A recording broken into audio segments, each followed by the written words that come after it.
Hello again, folks and fans. Dear me, I've been busy, but why not? I decided to make a fire today and smoke a pipe.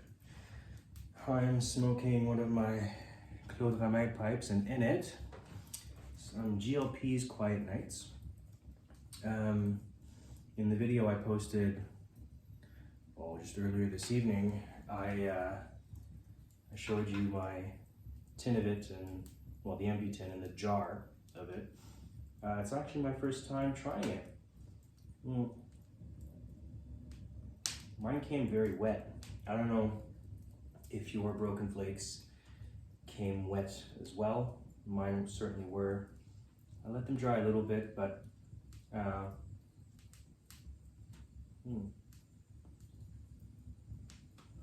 despite the moisture level, it took the flame super well. It stayed lit very well. I did the charring light, tamped it down, and put it aside while I built my fire, and it was still burning when I got back to it.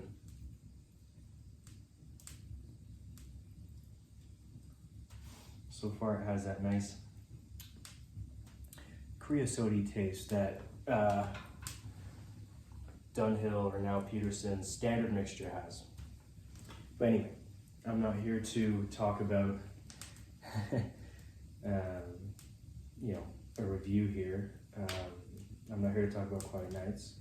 If you want a review, go check out anyone else's. There's a million of them online, and they're all really good and really helpful and really insightful. But I thought I would just, do a short little video and basically illustrate what my ideal evening looks like. So I'm sitting here. I'm actually in the dining room because the fireplace in our house is in the dining room. It's a bit weird, but this part of the house used to be the old master bedroom of a farmhouse that's roughly 130 some years old. And when they renovated and they redid the house in the 60s, they turned this upstairs bedroom into the dining room, and then they added just beyond it here on the other side of this fireplace, that's the kitchen. So it's nice and quirky, but yeah. Excuse me 1 second.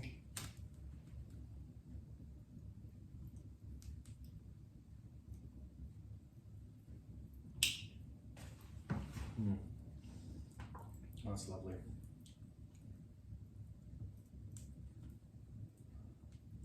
Very nice.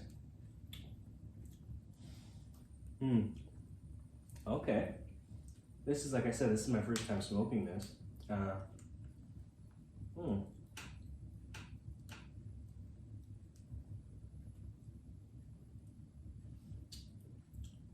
Okay. For me, standard mixture really is the standard English, and it is for a lot of people, right? And a lot of people see this as like a Penzance here, this GLP's Quiet Nights, as a Penzance equivalent. I've never had Penzance. I have no idea what Penzance tastes like. To me, this tastes like standard mixture with a bunch of Orientals thrown in there. If I can be so I guess crude about it. A lot more work has probably gone into making Quiet Nights, but so far I'm liking it. Very nice, very well balanced. Oh, in my previous video earlier today, I mentioned the term cottage pipe, and I said that I would elaborate on that. Basically, in one of my videos, I showed you a pipe that I don't mind, throwing in my pocket, taking outside. I think it was in my Peterson Irish Flake video. You saw me smoke my, my taking the dog out for a walk pipe, or my dog park pipe, I think I called it. I might have to rename it as a cottage pipe, because right now that little pipe that you saw in the other video, is the only one I have that I'm okay with getting a little bit beat up and to let it gurgle out in freezing weather, right? It gets really cold here in Ottawa, and in a couple days it's actually going down to -20 Celsius, and that's without the wind chill. But that's one of the pipes that I'm okay with taking outside in that weather, and if it cracks, it cracks. If it gurgles, it gurgles, you know.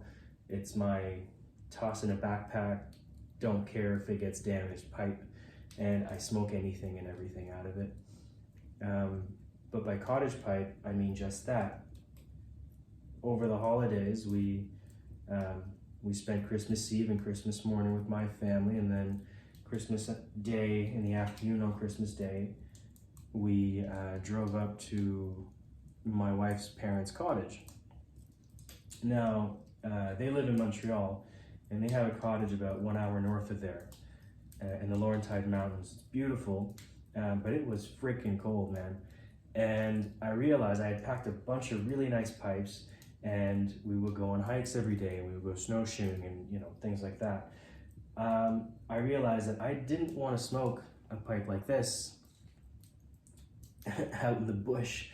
I wanted something that can get beat up, and while I did have my tiny little Peterson Irish flake pipe, the one that you saw, that old Italian pipe reject, that second,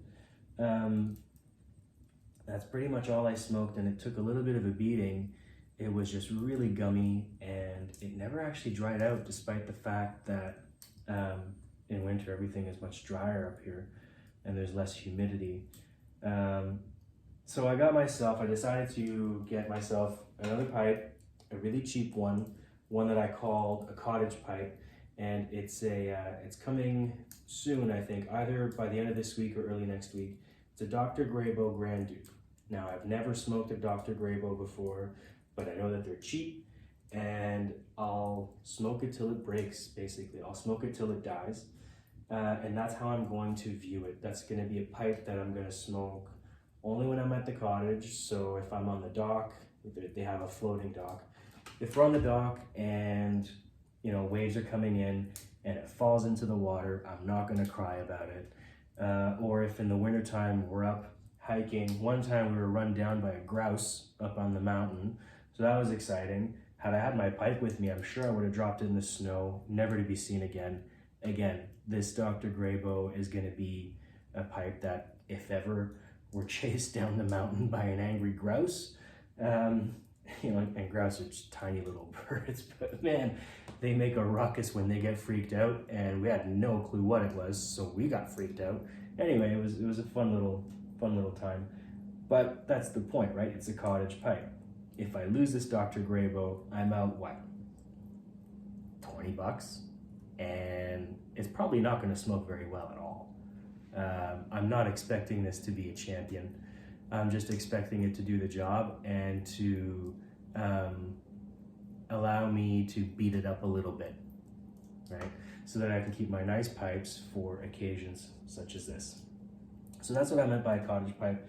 Getting my first Dr. Greybo. It's 6 mil drilled. I don't smoke filtered pipes, but for some reason I was compelled to buy one of those 10 packs that Four Noggins sells, made for Dr. Greybo. I'm excited to try it, you know. I've never, to be honest, the incentive for me not to smoke a filtered pipe wasn't so much the taste as much as wanting to be able to stick a pipe cleaner in all the way from the button into the heel in case there's gurgle, so there's dawdling. So in case there's dawdle in there and the pipe is gurgling. But I'm at a point now where that doesn't really happen to me anymore. So, you know, I don't really have to worry about that. So I'm looking forward to trying a filtered pipe and seeing if there is that much of a difference. Another thing is, like I mentioned in my past video, my Rossi Author Shape 8320, I think it is. That's drilled for a 6 mil. Again, I've always smoked it unfiltered, but I'd be curious to see how that thing smokes. So, excuse Excuse me, I've been talking too much.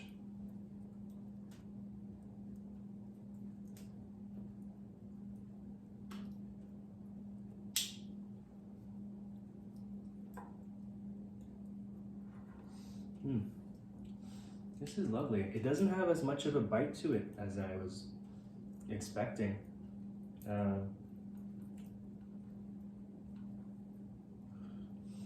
It's much more mellow and nuanced, much like a,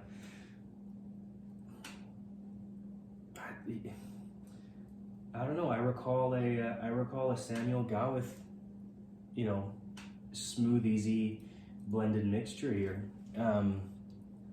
Yeah. Anyway, I am enjoying this quite a bit.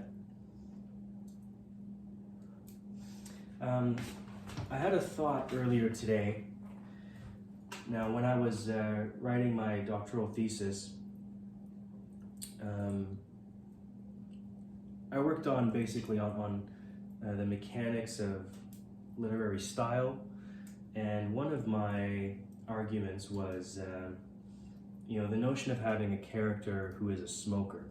What does smoking add to a character? And you know, by default, what can it add to you in your life? What does smoking actually do? And I remembered this book that I had read. It was called Cigarettes Are Sublime by Richard Klein. And it was, you know, at once a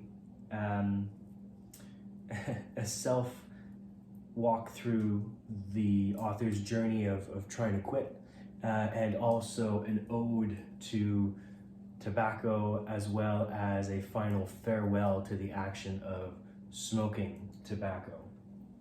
And what I liked about it was that it was quite philosophical.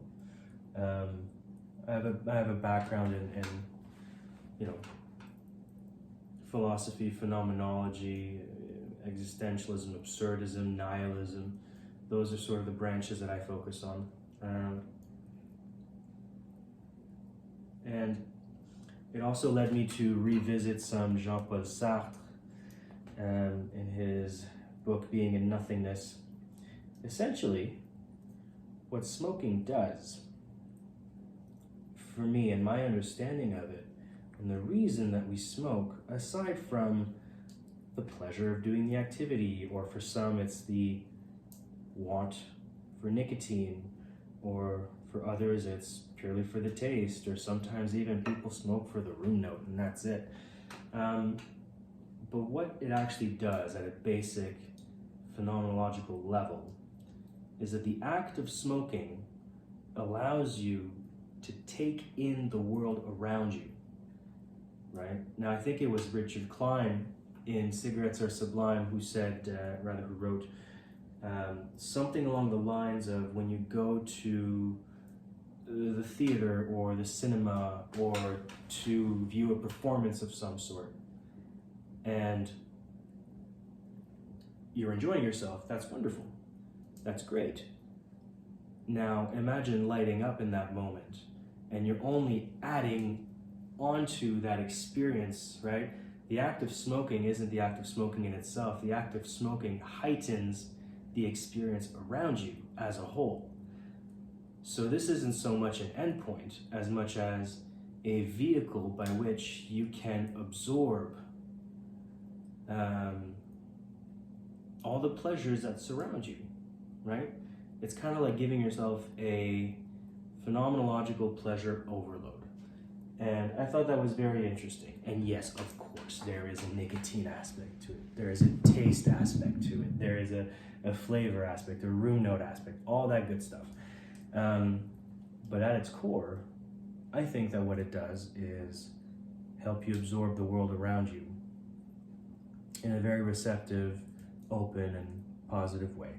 So I think I'll end it there. I've been going on for about 15 minutes. Once again, thanks for listening, folks. Let me know your thoughts, if you want. I know that the handful of viewers that I have, you know, yeah, we probably won't won't say anything. That's fine. These videos are fun to do, and those are just my musings on the subject. So I hope you all have a great. What day is it today? Is it Wednesday or Thursday? It's Wednesday. It's almost okay. Well, I hope you have a great end of your week. Cheers, guys.